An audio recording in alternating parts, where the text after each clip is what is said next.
Premier in the same way as Chris Minns as opposition leader, Labor opposition leader, is making criticisms of the Liberal New South Wales Premier. But look, I agree with Mark and Chris on this 100%. Hey. For better or worse, Parliament remains the best mechanism we've got for scrutinising government.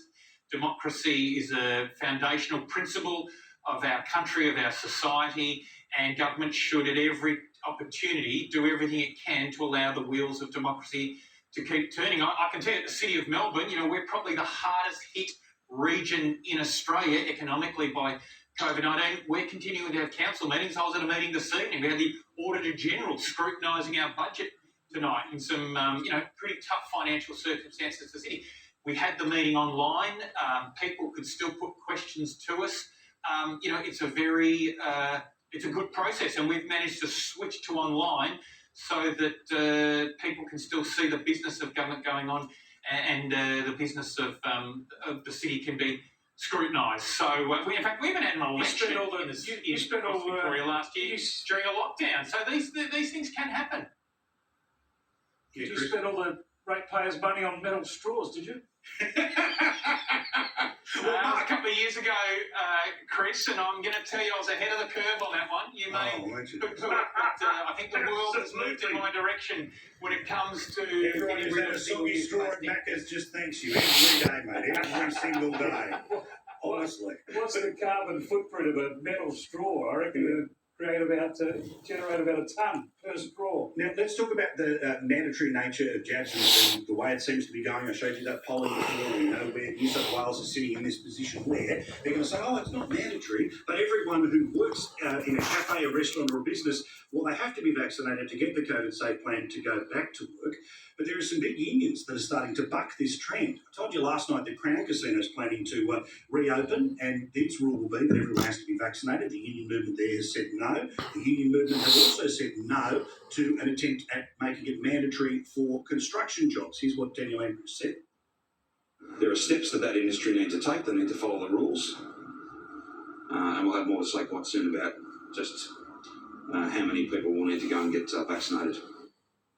Mark, I know you are fired up about vaccine passports, how this is all playing out. But again, there's this very cute game that is being played by the New South Wales government, which is, it's not mandatory, but everyone has to have it before we'll let you reopen. Well, it's forced. They're forced workplace vaccinations. And it's a horrible choice. And I can tell you a lot of people absolutely at the point of anguish and despair is having to choose between their job and a medical procedure they don't want.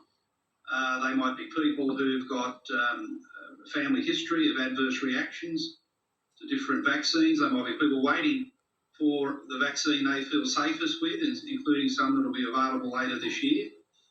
Some are conscientious objectors, that's true. But we did have a policy, and Scott Morrison has constantly said, vaccines in Australia are voluntary. Well, that's no longer the case. And the Prime Minister's also playing a slippery game, sitting back and doing nothing about it. Because I've got answers from the New South Wales government on the notice paper. They see themselves as administering the vaccination program on behalf of the Commonwealth. They say the Commonwealth own the vaccines, the Commonwealth take the liability if something goes wrong. We are doing it on behalf of the Commonwealth. Well, the truth is in Australia, voluntary vaccinations have gone out the window. There are forced workplace vaccinations left, right and centre.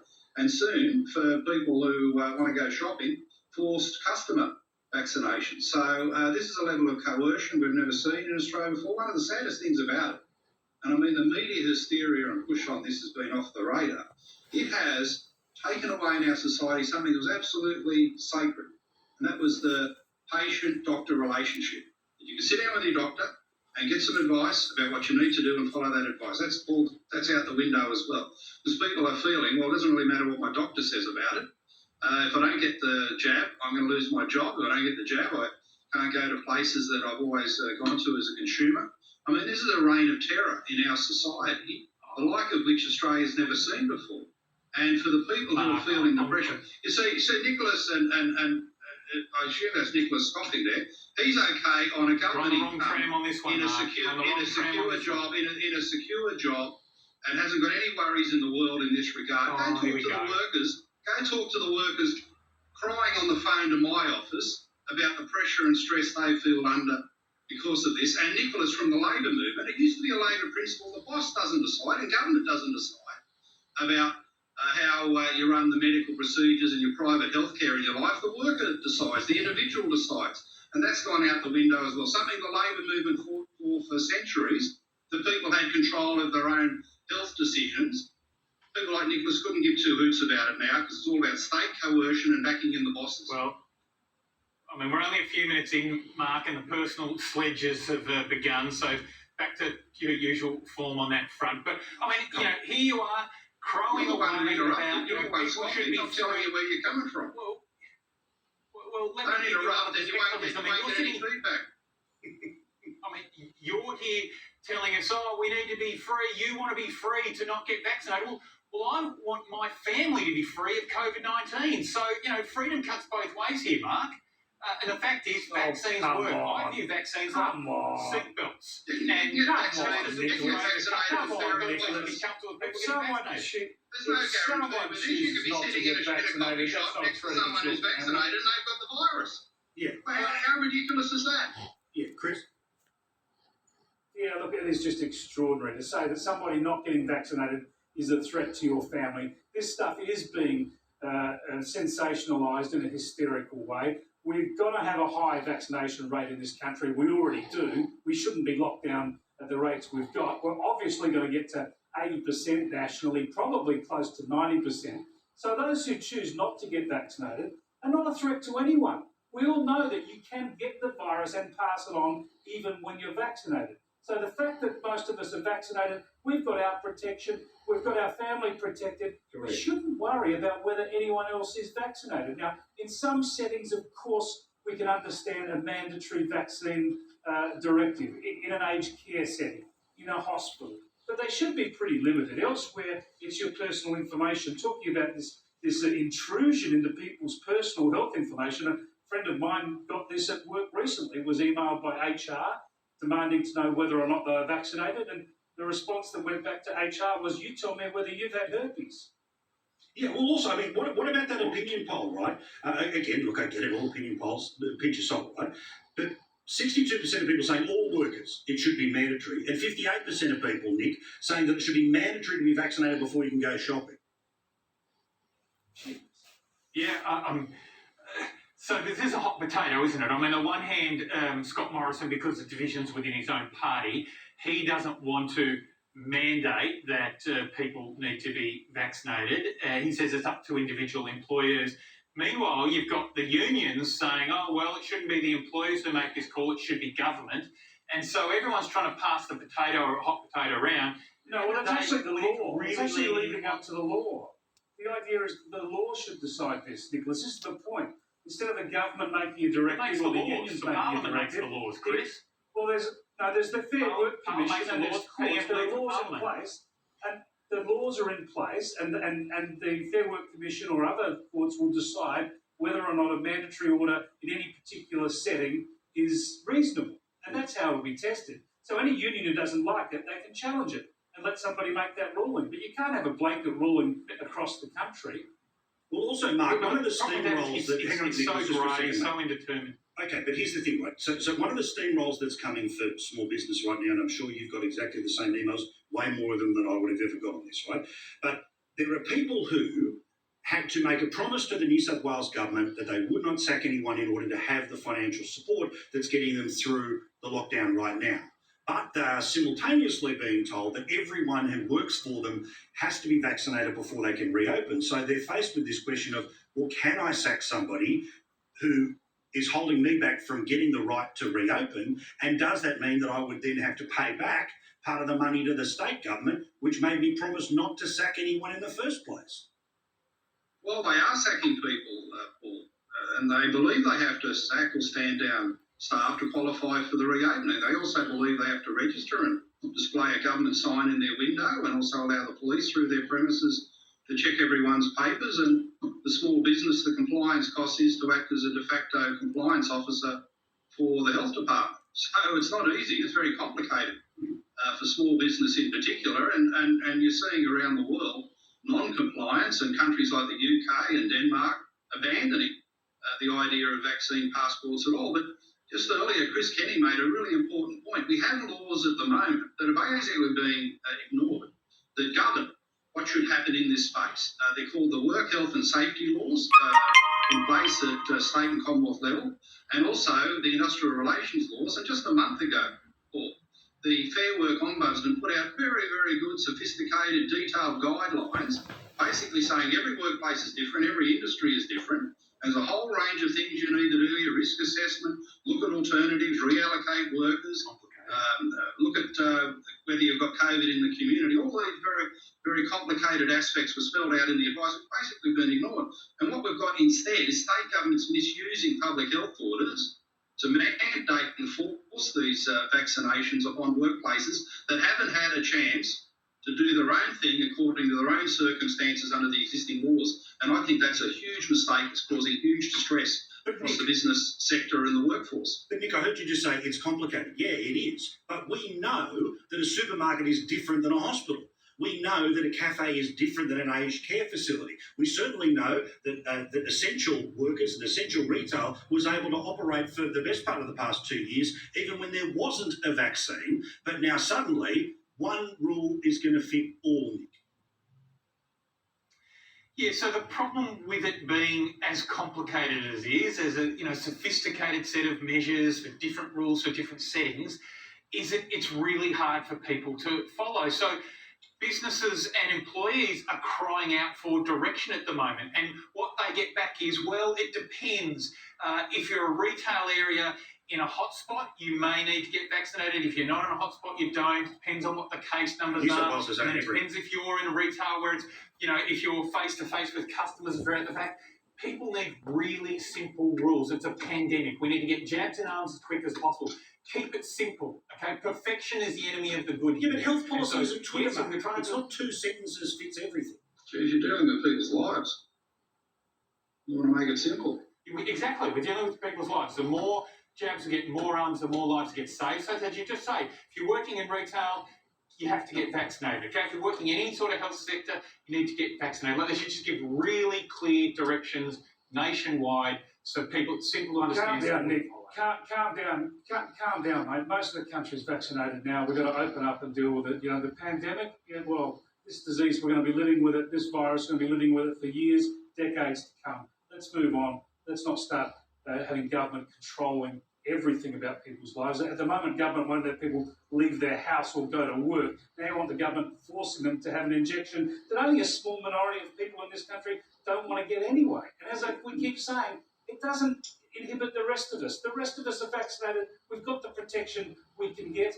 It doesn't matter whether someone next door is not vaccinated. Well, isn't it the point also, sorry, Chris, you finish up. I was just going to say, super producer Maddie, who used to produce my show, if you roll the tape back about 2 minutes, you'll hear Mark Latham saying, Chris Kenny made a really good point. Could you put that aside? I want to use that in my next promo.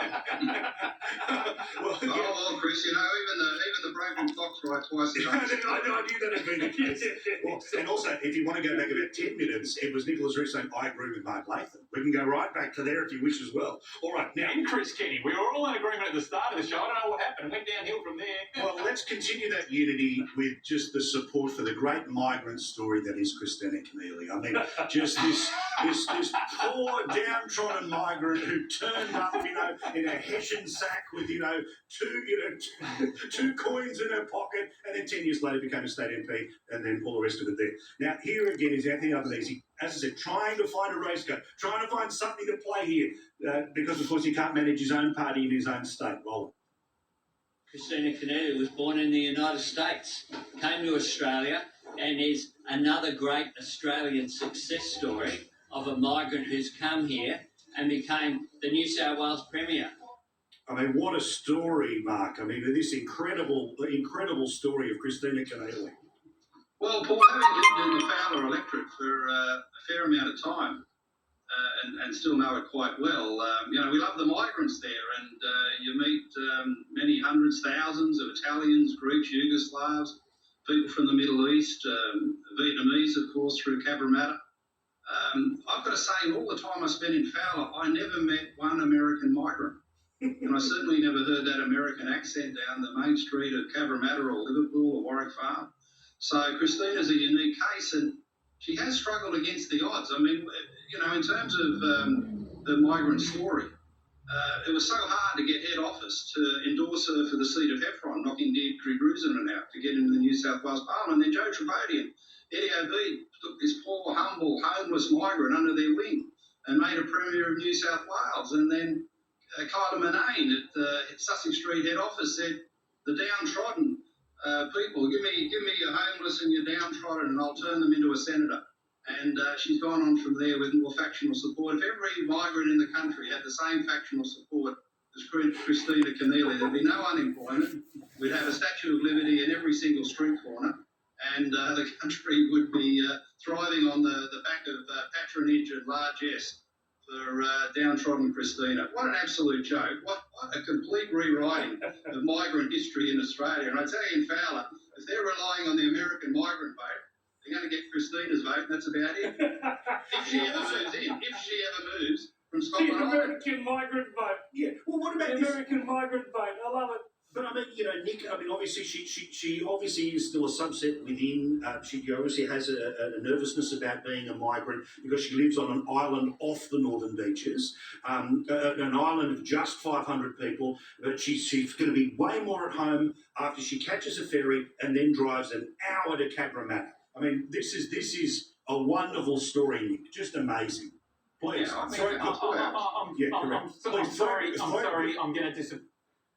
I'm going to disappoint you on this one because I'm not going to join the pile-on that's happening. Really? Because I actually think Christina Keneally is a very powerful advocate, and she will do a great job representing people of Fowler and Western Sydney. And as Mark will tell you, the people of Western Sydney need a strong voice in Parliament. They are people that need the helping hand that government can provide to get ahead in life. And she will do that in spades for them. Now, I'm not going to deny that the optics of this have not been particularly great for the Labor Party. There you've got, her name's Tulay there, 30s old, obviously got a huge future in front of her, and it would have been great to see her get up, but it's also the case that Labor needs a heavy hitter like Christina Keneally to win a seat that they win on primaries. And she will be able to do that from Fowler. And she'll represent the people of Fowler very, very well. Chris, I love this. I just love this. So she's such a star. She's so amazing that we couldn't possibly risk her in a place that's currently a Liberal seat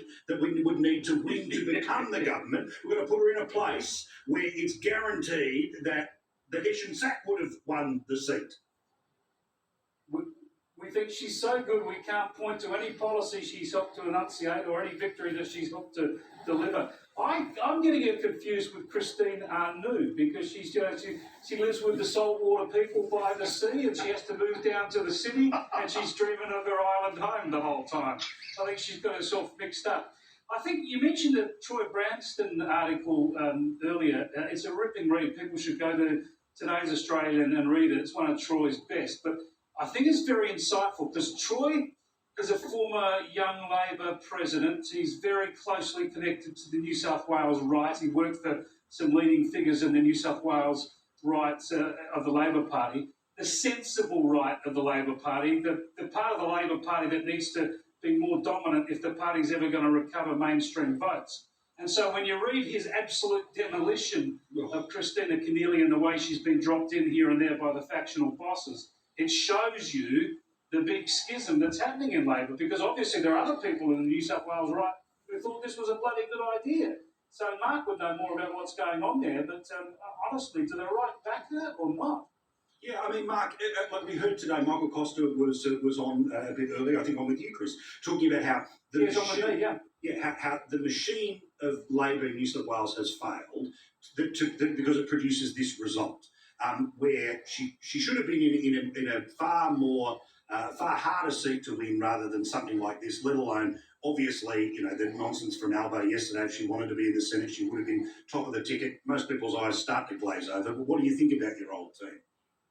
Well, they had a big stoush about this. They don't have any fights in the New South Wales right, but at the meeting last Friday night, there was a big blue, mainly around Chris Hayes revealing the double dealing and treachery and the betrayal of the local interests of the rank and file in Fowler by the party office, all to set up in secret this saloon passage for Christina Keneally.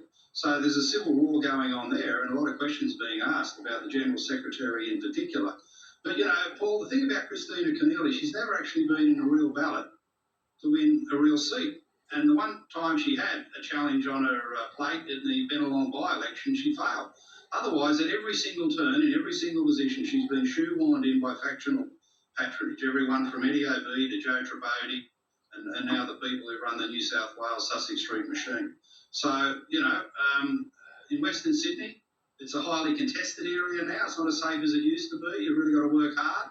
And there's one thing we hate in the region, and that's a blow-in. Someone with no credentials, no empathy, no connection to this region whatsoever, coming in effectively to use it. You can say she's a high-profile voice, but you can see her use her a mile off. And she's coming in to use this seat solely for the purpose of the standard Christina Keneally pattern of advancing herself and nothing else. Yep, 100%. Don't forget Basketball Australia in the middle there. Andrew Bogut had plenty to say about all of that. Now, just before we go, there is endless discussion, and rightly so, about the right of a parent to be able to help their kid through all sorts of challenges in their life, including those who think that their kids believe that they are in the wrong body, and whether or not a parent should have the right to be able to counsel them against medical procedures that could change their life. Now, Mark, you've got a great bill before the New South Wales Parliament. I know it's in committee stage right now, where you're having a committee hearing into it about parents' rights.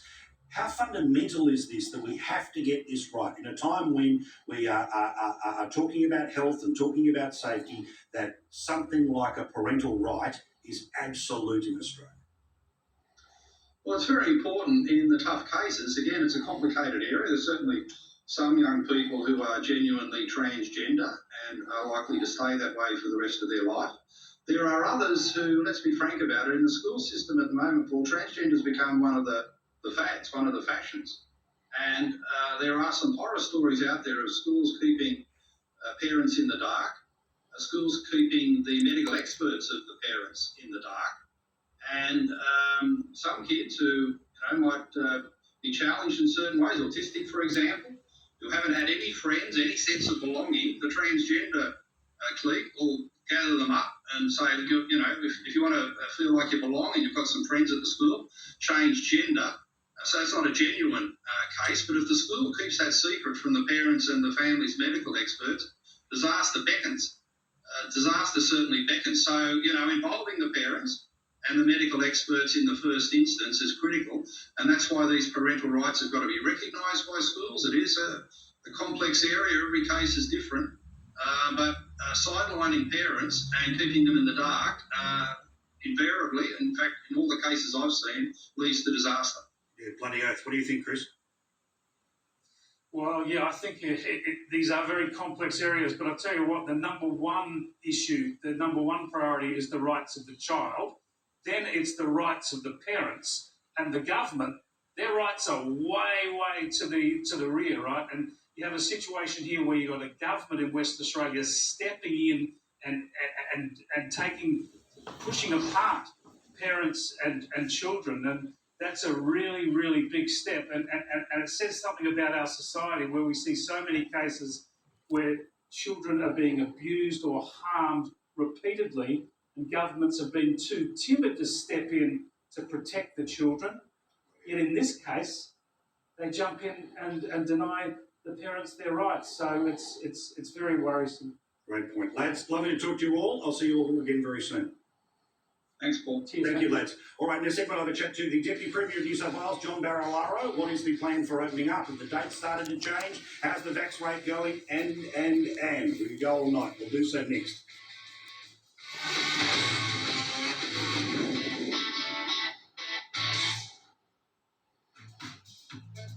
This program is brought to you by Combank.